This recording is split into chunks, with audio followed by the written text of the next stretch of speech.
and welcome back to another episode of Last Minute Laura. I'm Laura, and in today's video, I'm going to show you how to make the easiest yoga socks. So this design or pattern was actually a viewer request, so thank you, Patricia, for that request. To complete the yoga socks, you will need a 5mm crochet hook. I'm using an aluminum one. You're also going to need some yarn. I'm using some Briggs & Little sport weight wool. It was bleached white, but I custom dyed it with some marigold petals and some black beans and some Concord grapes.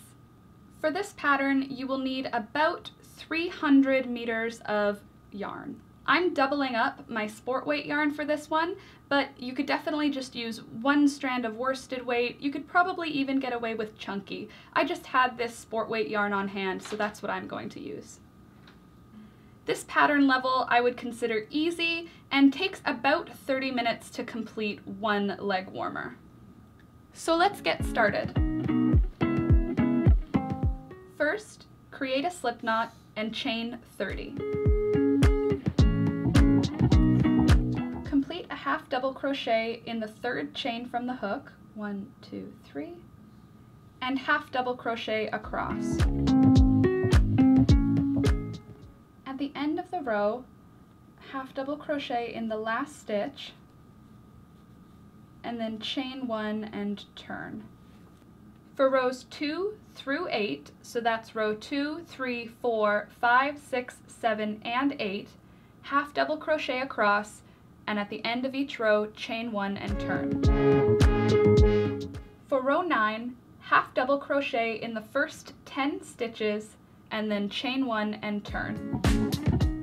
For rows 10 through 23, so that's an additional 13 rows, half double crochet across in this 10 stitch block.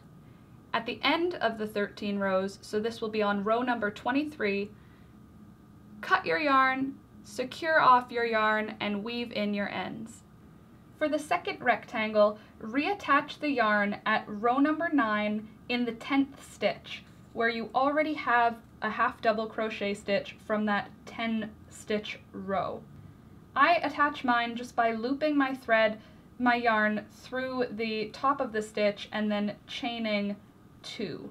For the rest of this row, half double crochet across. At the end of the row, chain 1 and turn. For rows 10 to 25, half double crochet across. At the end of each row, chain 1 and turn.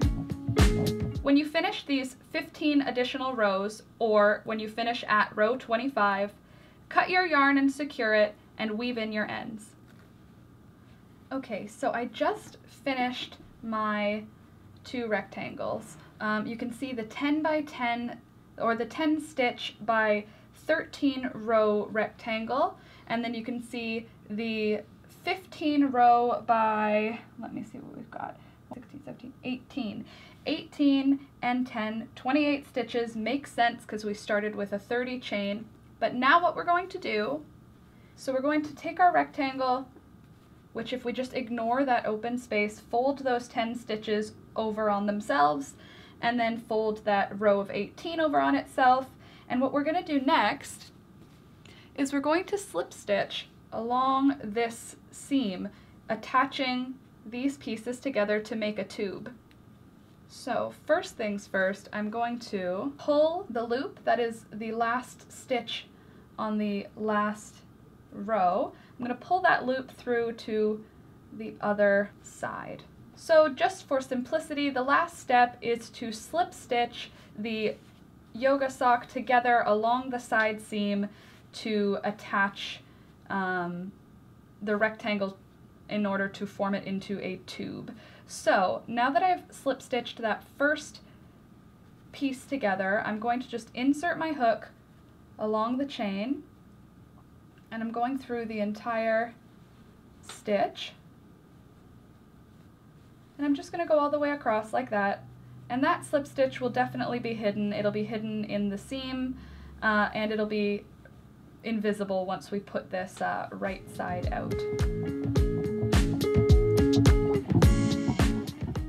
Okay, and on the last stitch for that large rectangle, we're also going to be attaching the first stitch from the small rectangle. So I'm going to insert into the first side of the fabric, insert into the last stitch on the big rectangle, and then I'm going to insert on the first stitch of the small rectangle, and I'm just going to slip stitch through all of that. And then continue across, now working on that smaller rectangle, just slip stitching until you make it all the way to the end. When you finish slip stitching the tube together, cut your yarn, secure it off, and weave in your ends.